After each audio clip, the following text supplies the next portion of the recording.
Señoras y señores, este es el soundtrack de nuestras vidas, en parte por lo menos. Estamos escuchando aquí nada menos que uno de los discos de la historia del Perú. Ya que estamos en el Bicentenario, este es uno de los discos del Bicentenario, señores. Sí, como lo están escuchando, los jóvenes dirán, ¿de qué habla este tío? Hablo de historia. Dejen de mirar su maldito celular y aprendan durante 12 segundos lo que vamos a contarles. ¿Por qué? Porque esto está saliendo de un disco, de una serie de discos que llevan el título de Toque a Toque. Se refiere al toque de queda. Y esto es aplicable perfectamente a lo que hemos tenido hasta hace poco acá. Seguimos teniéndolo. A la pandemia. Gracias a estos músicos y estos artistas peruanos es que hemos podido sobrellevar la adversidad con algo mejor de buena suerte. Y el padre de esta criatura, o uno de los grandes padres de esta criatura, está acá con nosotros y me hace el honor de venir a mi programa, nada menos. Ya estoy premiado, yo mañana no vengo a trabajar, se acabó ya la cosa. Rully Rendo, señores y señores. ¿Cómo está, Chema? Mira esa imagen, míralo a Rully en esa imagen. Muy delgadito, ahí fue como con, no sé, 15 kilos menos. ¿Dónde es esto? México. México. Eso es el 15 de junio del año 80. Ahí está Paco Stanley, que en paz descanse, quien conducía Siempre en Domingo. Claro, ¿no? Gran programa. Y luego quien se hizo muy conocido y popular fue Raúl Velasco. Sí. ¿No? Esa fue la primera vez que actuamos en México, fue en 1980. Hay gente muy conocida, ahí está Lourdes Cargos, fíjate, para el lado de allá, que ahora es una conocida compositora, Quique Miranda, el Mocho Bustamante, que ha hecho su propia orquesta. Muchas veces la gente me dice, Rully, ¿por qué no vas a México? Sí. Donde te fue tan bien, porque yo fui contratado por 6 meses, sí, y se fue renovando el contrato y fui cambiando de músicos, ¿no? Y me quedé 15 años y medio. Claro. Entonces yo siempre les digo, es que no se trata de ir a México, es que te llamen de México o que te lleven de México. Lo que pasa es que cuando yo grabé de Toque a Toque, sin imaginarme que iba a pegar como pegó, esa fue idea de Richard Baris, el disco pegó en todas partes. Sí. Lo que pasa es que yo no conocía nada de música tropical. Entonces conversé con Es una estrella de la nueva ola. Sí, pues, sesentera. Claro. Para explicarle al público qué significa esto. Acá hemos tenido, bueno, acá y en otros países también de América Latina, hay que decirlo, grandes figuras musicales de la llamada nueva ola. Sí. Estamos hablando de fines de los 50, inicios de los 60. Así es. Y Rully fue una de las estrellas de la nueva ola que hemos tenido acá en el Perú. Otro día vamos a invitar a otros también. Y Rully, me acabo de enterar, porque yo he pasado, siempre pensaba en él, cada vez que yo pasaba por el Cine Tauro caminando. Hermoso cine. El gran Cine Tauro de aquella época. Y tu debut en las matinales se produce en el Cine Tauro. Así es. Es que era obligado pasar por el Cine Tauro. Así como dice Cabañero en un vals, no existe buen torero si a mi ciudad no vino. No existía nuevo bolero consagrado si no pasaba por el Cine Tauro, ¿no? Entonces las matinales del Cine Tauro eran muy concurridas. Para explicarle un poquito al público más joven, sí, las matinales eran organizadas por las pre-pro, o sea, pre-promoción cuarto año de secundaria o quinto año, para recaudar fondos para sus fiestas de promoción o normalmente para sus viajes promocionales, claro, que se estilaban en aquel entonces. Entonces los chicos o muchachas que organizaban esto se preocupaban primero de buscar un disc jockey que les facilitara la relación con los cantantes nuevaboleros. Claro. Y en aquel entonces el más solicitado definitivamente era Enrique Llamosas, a quien tú debes recordar. Sí, por supuesto. Que tenía un programa que todos los chicos escuchábamos de 6 a 8 de la noche, de lunes a viernes, que era Música para la Juventud en 1160. 1160, ¿no? Tremenda radio, 1160. Así es. Histórica. Extraordinaria, de Pérez Foncuberta, ¿no? Claro. Quien había sido propietario de Radio El Sol, con Abelino Aramburú y el ingeniero Alfonso Pereira, quien recuerdo mucho porque fue mi asesor de tesis además. Era emocionante llegar, ver el teatro lleno, exhibían una película y luego de la película venía el desfile de los artistas. Claro. Y en ese entonces el rey de la nueva ola peruana era Pepe Miranda, definitivamente, Pepe Miranda, ¿no? y muy claro. solicitado. Enzo Roldán, Gustavo Gil Moreno, Claro. que es el padre de la nueva ola peruana porque fue el primero. Luego estaba Coco Montana, que tenía una preciosa voz, y Elmo Riveros, que había venido de Arequipa, etcétera. Y nos presentábamos ahí. Todo empezó en el Tauro. Pero esto comenzó a correr por toda la ciudad y de repente un día domingo llegábamos a tener hasta 5 matinales. Ahora te cuento por qué se acabó esto. En el año 69 ya la nueva ola había pasado, ¿no? O sea, como nominación, la nueva ola no. Y había empezado a cundir un poco lo que llamaba acá la enfermedad, que era esa música que hacían los primeros rockeros, claro. y se tiraban al suelo, qué sé yo, Claro. y se armaban unos grandes revuelos.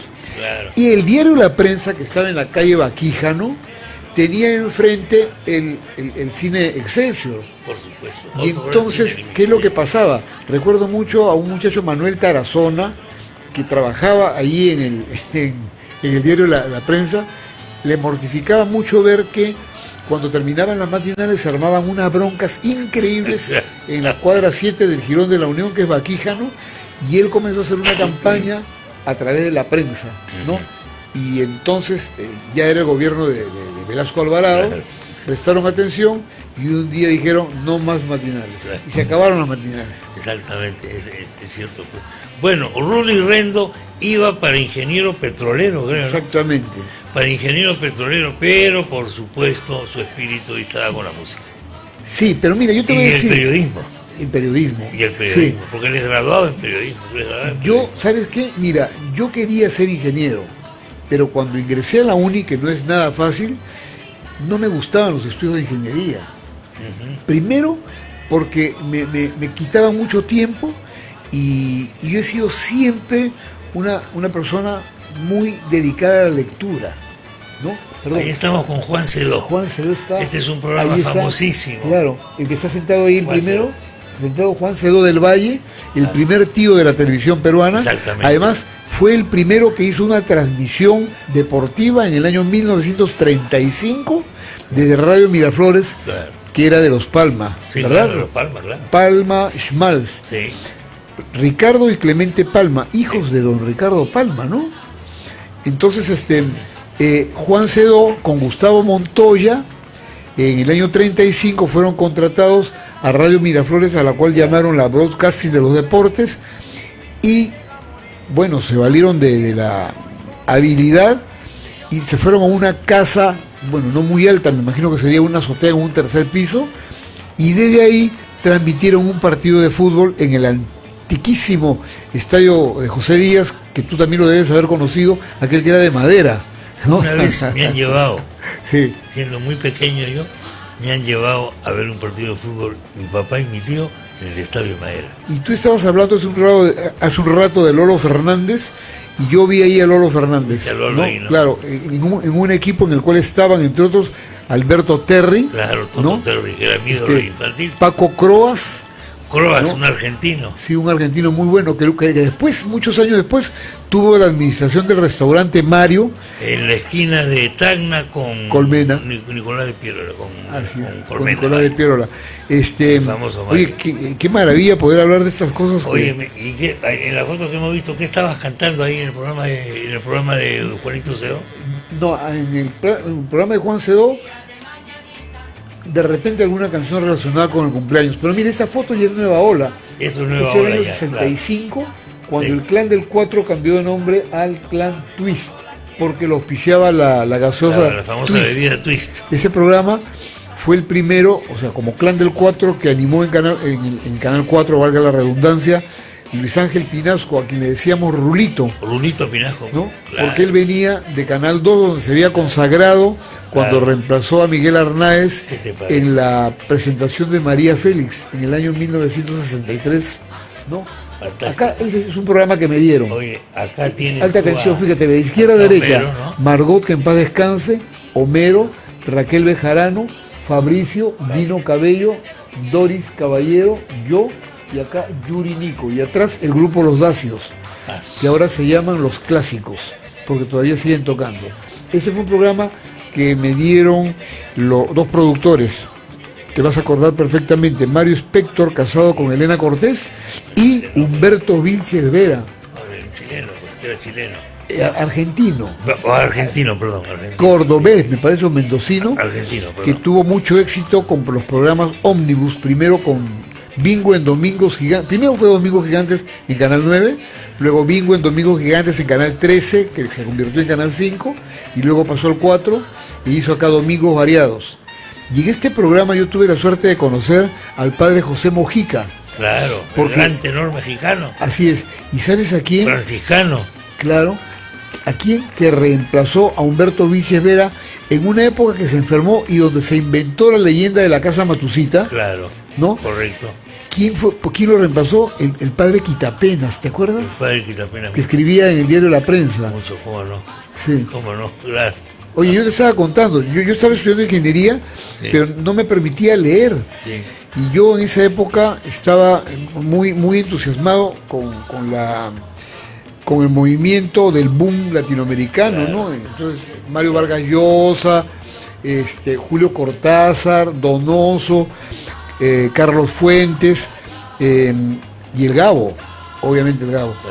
Entonces lo único interesante que yo encontraba en la Universidad de Ingeniería es que el rector directamente, que era Mario Samamé Bollo, un famoso personaje, un tremendo personaje, me pedía que organizara los eventos culturales. Claro. Había un departamento de cultura, ¿no? Y yo vivía más en el pabellón central que en la Facultad de Petróleo. Entonces claro, un día decidí ponerme a estudiar por mi cuenta, paralelamente con las ausencias, ajá, de la Facultad de Petróleo e Ingeniería, y me puse a estudiar por mi cuenta letras, y me presenté a letras en la Católica y a periodismo, que lo dirigía Matilde Pérez Palacio. Claro, ¿no? En la Católica. Oye, qué gente tan importante, ¿no? Fue la primera senadora que tuvo el Perú en la época de Odría. Acá tenemos en México también, ¿no? Eso también. Ah, esto es lindo, a ver. Es una multitud, viejo. Sí. Una multitud mexicana, qué tremendo. Y ya ahí estamos me parece que es Tabasco. Sí, Tabasco. En la ciudad de Villahermosa, capital del estado de Tabasco, en el sureste mexicano. ¿Sabes que yo pegué en esa época muy fuerte con un tema? O sea, los popurrí se bailaban. Sí.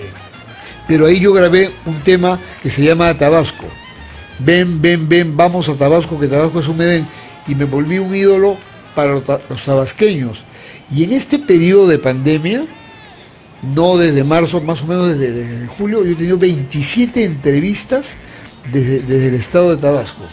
No me digas. Sí, me llaman continuamente, e incluso el año pasado, en julio, se hizo un homenaje a un tabasqueño muy famoso en la música tropical, que en paz descanse, cumplía 19 años de su fallecimiento, Carmito, ¿no? Y como yo había trabajado con Carmito y con Chico Che, que eran tabasqueños, me invitaron, y la respuesta del público fue muy interesante, porque esa fue la primera entrevista con la gente de Tabasco, porque los comentarios, entre otros, eran que pensaban que Rully Rendo se había muerto. Claro. Entonces yo contestaba, no estaba muerto, estaba de parranda. Estaba de parranda. Bueno, para el público, De Toque a Toque, ¿por qué se llamó así esta serie de discos, De Toque a Toque? Porque era el toque de queda que había. Así Estamos hablando de la época de los apagones, del terrorismo, etcétera. Épocas muy complicadas, en las que pues la gente se encerraba a veces a bailar toda la noche. Sí, pero esto fue antes del terrorismo. Fue antes del terrorismo. Hubo dos toques de queda en la década del gobierno militar. El primero fue el 5 de febrero del 75. Hombre, naturalmente, la huelga de la policía. Exactamente. La huelga de la policía. Y el otro fue a partir del 30 de junio del 76, con un sinceramiento económico en el gobierno de Morales Bermúdez. Yo venía de hacer un trabajo en México, de presentar mi primer long play instrumental, el sonido moderno de Rully, y cuando llegué aquí, los precios habían subido, se había establecido el toque de queda porque la gente había reclamado, y entonces el automóvil Volkswagen que yo me había comprado, me acuerdo hasta la placa, I2185, que costaba 197.000 soles, había subido a 298.000. 101.000 soles de diferencia. Recuerda tú que no se manejaban los dólares. No, pues, entonces, claro que lo no. que yo había ganado Claro que en México, cuando llegué aquí, tuve que cambiar en soles en el aeropuerto internacional antes de salir a la calle y te descontaban el 30%. ¿No? O sea, te lo castigaban fuerte.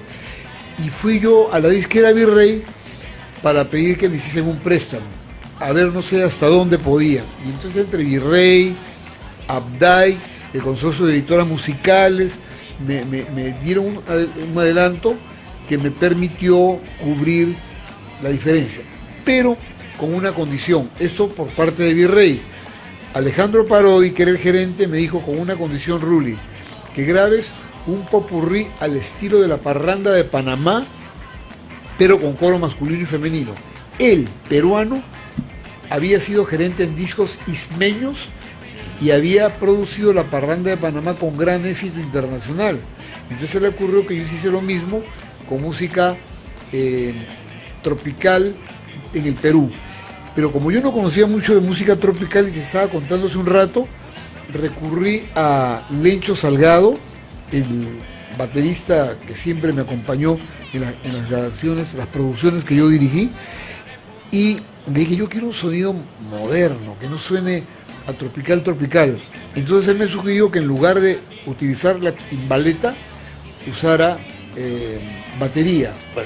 Y que pusiese, ¿no? Y eso ya era cuestión técnica después, en este lado una guacharaca que me aproximaba a la música tropical y aquí una pandereta que era muy nueva olera. Entonces yo elegí el repertorio y como no sabía de música tropical, recurrí a uno de los cuadernos que había por ahí guardados en mi casa. Recuerdo que eran unas hojas de papel cebolla color amarillo y estaban ahí canciones que mi tío César, hermano de mi mamá, uno de los hermanos menores de mi mamá, había anotado. Entonces comenzaba con Santa Marta tiene tren, Santa Marta tiene tren, pero no tiene tranvía, caramba. Santa Marta, y después venía el alacrán, cran, el alacrán, cran, que es de la época de la guerra de Corea, ¿no? Años 53 más o menos. Y entonces estaba porque no engraso los ejes, me llaman abandonado, y en de que eso es de Atahualpa, ¿no? De Atahualpa, Yupanqui. ¿Por qué no engraso los ejes? Me llaman abandonado. Claro. Y entonces, para mí fue muy fácil, porque tomé esas canciones, como me acordaba de ellas, y por ahí alguna que no recordaba bien la melodía, le pregunté a mi mamá, a mi papá o a algún tío, a mis hermanos mayores. Pero mira lo interesante, yo tenía ya el orden, pero me faltaba la primera canción. Y como esto fue en el mes de julio del 76, en las vacaciones, un sobrino mío, hijo de mi hermano Humberto, vino de vacaciones a Lima. Y yo le dije, mañana te voy a llevar al centro para que veas juguetes en Montor y en Oeshla, en Klinge. Entonces él estaba ilusionado y se levantó muy temprano, ¿no? Y yo me estaba preparando y estaba en la ducha, julio, ¿no? Fines de julio, y él estaba mirando, me imagino que por la ventana, y me grita, me dice, Julio, que es mi verdadero nombre, parece que va a llover. Sí. O sea, porque vio las nubes oscuras. Claro. Y yo recordé esa canción que cantaba Benny Moré y Pedro Infante y Luis Aguilar, parece que va a llover. El cielo se está nublando. Parece que va a llover. Ay mamá, me estoy mojando. Entonces salí de la... Tengo una mala noticia. Voy a llevarte donde tu tía Rosa para que te quedes allá, porque voy a escribir el arreglo que hace días debería haber empezado a escribir. Y me puse a... ¿Por qué? Porque la escogí como primera canción. O sea, él vio que iba a llover y para mí fue el recordar esa canción muy antigua, cubana, para ser el punto de partida. Entonces, voy a responder lo que me preguntaste. Como estábamos en el toque de queda, por problemas económicos, y estábamos encerrados pues a partir de las 10 de la noche hasta las 4, 5, 6 de la mañana, la gente se las ingenió para reunirse y bailar y hacer sus reuniones normales, porque no había el problema de la pandemia, No, pues, claro. ¿no? Ni tampoco el problema del terrorismo. Claro. Entonces la gente se juntaba en su casa, entonces había uno que llegaba con sus discos, qué sé yo. Y a Richard Bari se le ocurrió ponerle a este álbum el nombre de Toque a Toque, desde que empieza hasta que termina. Y luego vino el toque de Rulli, el toque criollo, toqueteando, qué sé yo, y apareció la serie Los Toques. ¿Cuántos ejemplares has vendido de esos toques? Mira, yo en esa época firmé a destajo, o sea, yo grababa y me daban un dinero, ya me habían dado un adelanto, ¿no? Y que, bueno, yo no tenía mucho interés por el dinero, entonces no firmé por regalías. Si hubiese firmado por regalías, en este momento estaría de repente siendo entrevistado en Alemania, ¿no? 16 millones de copias se vendió de Toque a Toque. 16 millones Sí. de copias. Récord absoluto. Para el Perú, es el disco más vendido, sí. Para el Sí, es el disco más 16 vendido. millones de copias en el Perú. Sí. Bueno, Pero, no solo en el Perú. no, en México fue el país donde más se vendió. Claro, claro. España también respondió muy Ajá. bien. Y Chile. ¿Por qué? Porque el término de toque a toque había empezado en Chile. Porque ellos lo usaron a raíz de la dictadura de Pinochet, que había empezado el 11 claro. de septiembre del 73. 73, ¿no? exactamente. Y entonces los chilenos usaban de toque a toque. Richard Bari se informó, le llegó y le puso ese nombre y me inmortalizó a tal punto que me pusieron el rey del toque. Sí. Sí, pero toque de la música, no toquero, mentiroso, no. Nada que ver. Cuando cantabas, antes de esta cosa de los millones de discos, ¿cuáles eran tus temas? Bueno, el más exitoso, el primero que tuvo mucha acogida, fue una composición de Coco Montana, Ya. que Enrique Lynch no quiso grabarla con él, porque Coco era de Sonor Radio y Enrique Lynch era el director. Yo estaba en el Virrey y Peter Delis era mi productor y director. Entonces, un día le dije yo a Coco, oye Pedro, porque se llama Pedro, ¿por qué no me das esa canción que tú estás cantando en el Clan del 4 y que el maestro Lynch no quiere grabar? Sí, me dijo, vamos a mi casa. Entonces me entregó la parte de piano.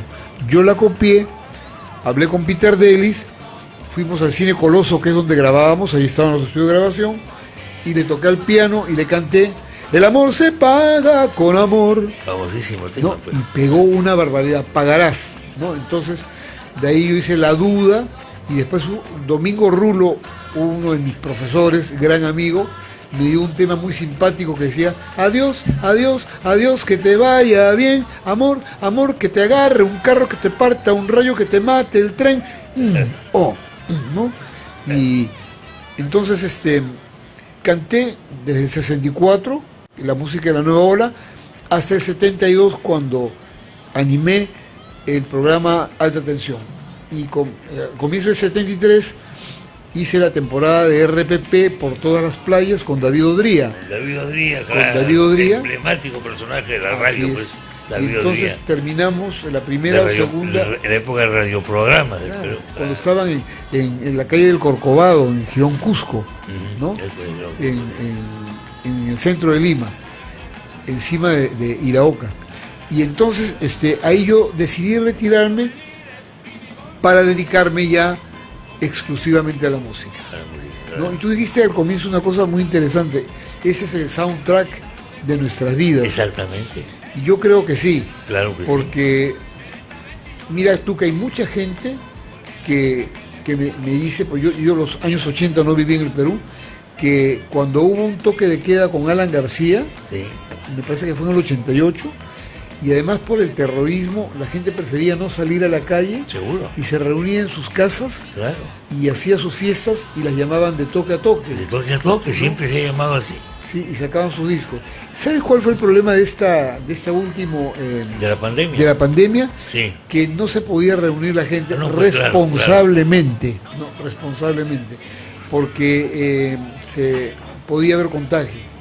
Entonces, aparte que yo creo que el Ejecutivo tuvo un error al no llamarlo toque de queda. Sí. Fue el eufemismo de no sé cuánto... Jueguitos de palabras, viejo. Sí, la verdad, tonterías, ¿no? De palabras. No, pues... Ese era un toque de queda. Toque de queda aquí en Toquín, hombre. Aparte que recuerdo que el presidente Vizcarra dijo, no le vamos a llamar toque de queda porque es muy represivo, no era el término que usó él. Algo o sea, así. Te digo, fue un eufemismo el nombre que le pusieron, ¿no?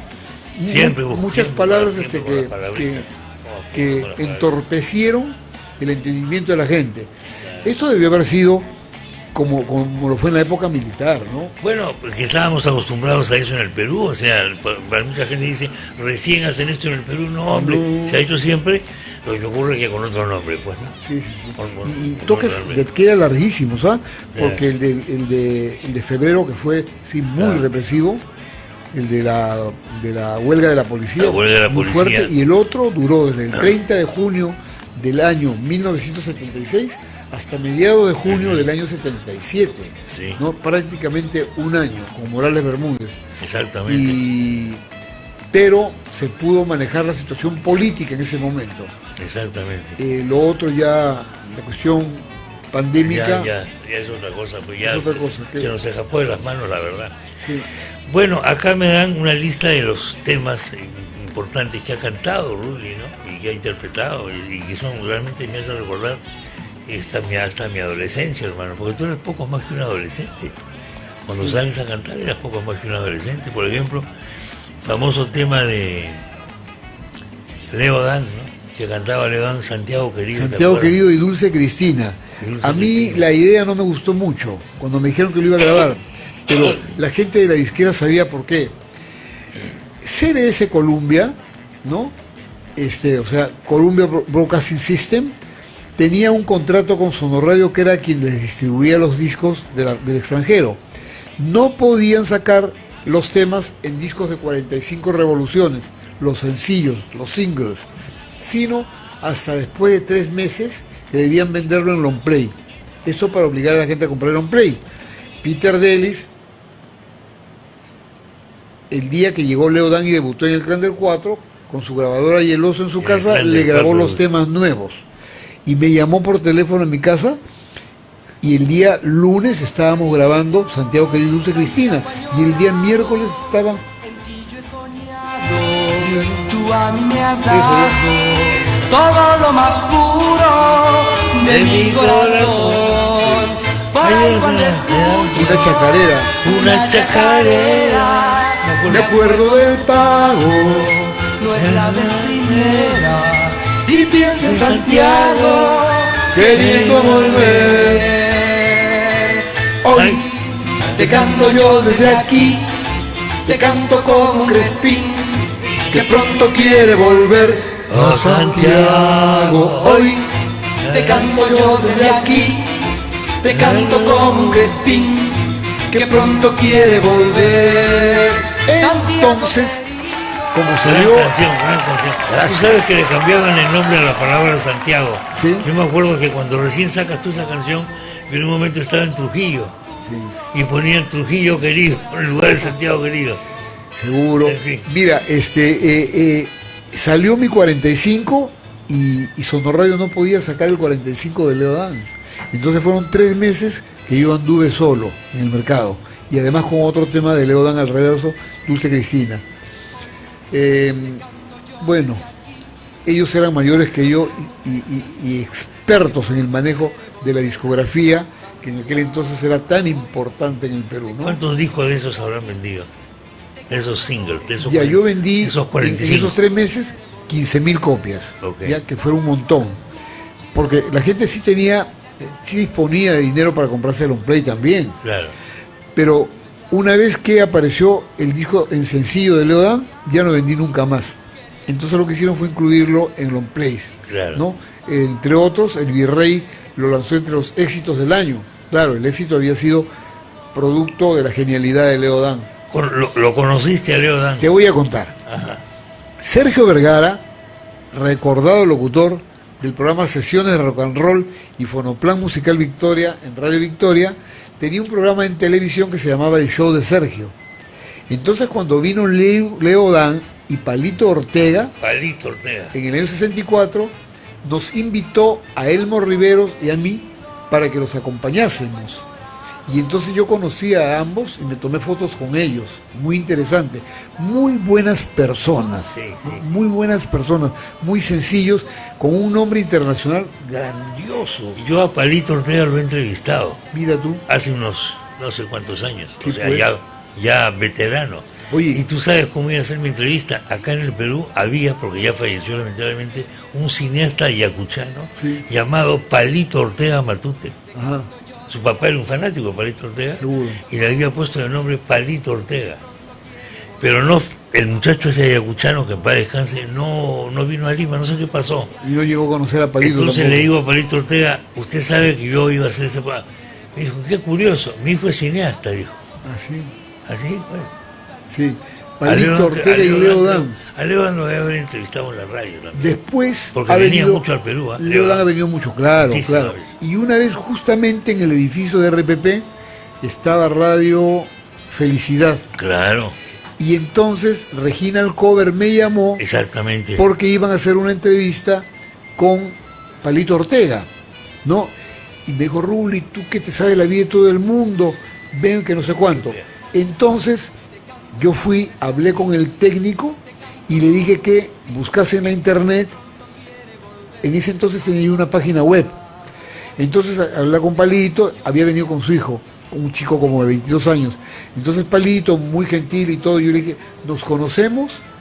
Me dijo, yo conozco tu nombre de México, porque él vivió muchos años en México, Claro. pero nunca nos habíamos visto personalmente.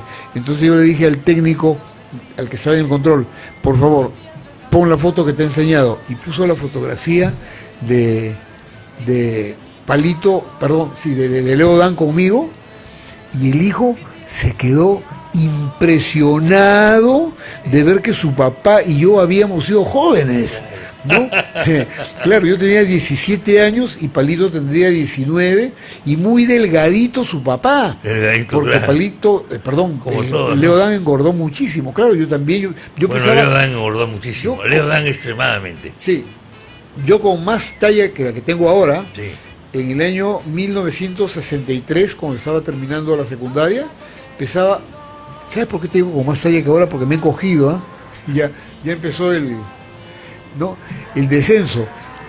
Pesaba 52 kilos, Claro. y con esta talla, no, con 7 centímetros más, he llegado a pesar 86. Claro. No, o sea, como uno... entonces yo siempre digo, no me engordé, los huesos se pusieron más gruesos. Más fuerte. Esta es la foto famosa con la que se me hizo, me Mira hice esa- conocido mira en esa el chompa. 64. Mírame la cara de criatura. Esa chompa me la hizo la mamá de un compañero de colegio, cuando Mira. ya habíamos terminado la secundaria. Eso es 1964, Hay una cuando cosa- salió precisamente el Santiago Querido y Dulce Cristina, y fueron las Dulce fotos que se usaron para la promoción.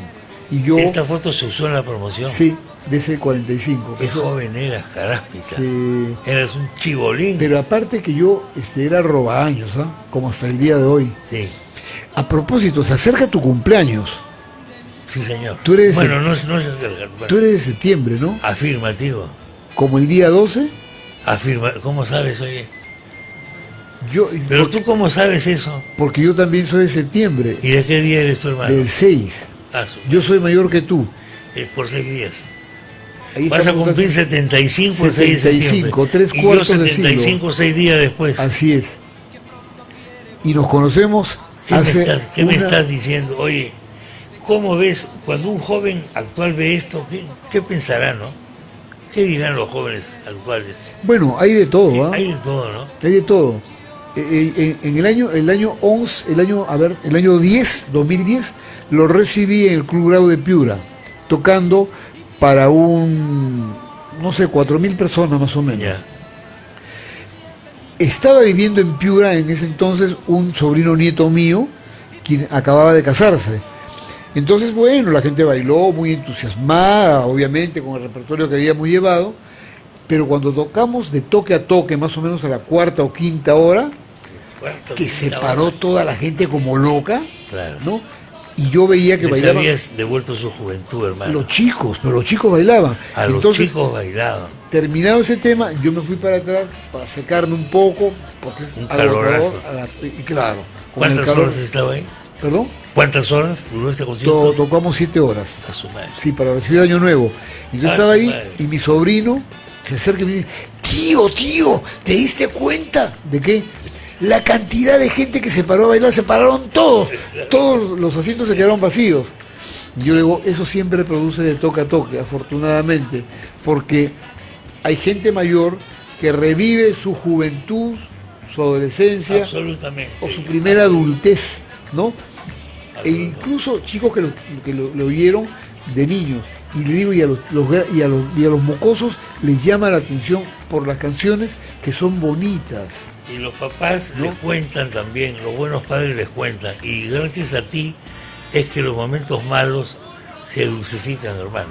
Yo tengo muchos amigos jóvenes que son seguidores míos por sus abuelos e incluso por sus bisabuelos. Es verdad. ¿No? Y bueno, eso a mí me da mucho gusto. ¿Sabes qué? No eres como Bolívar. Bolívar al final de su vida se dijo, he arado en el mar.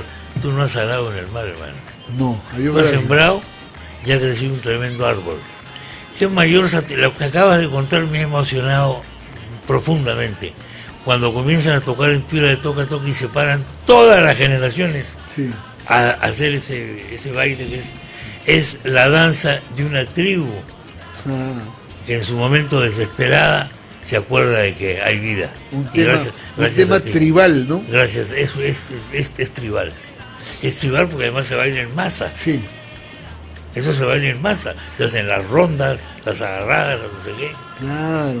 Eso es la música tribal, señoras y señores del gran Rudy Rendo. Mi querido hermano, te agradezco mucho la visita. Oye, la invitación. Y nada, estamos en contacto. Pues. Agradezco la producción de tu programa y para mí ha sido un placer inmenso el reencuentro. Bueno. Así es, y quiero decirte algo que estos 2 días, ayer y hoy, han sido para mí muy importantes. Ayer, porque después de muchos años regresé a Barranco, donde yo viví muchos años, ¿no?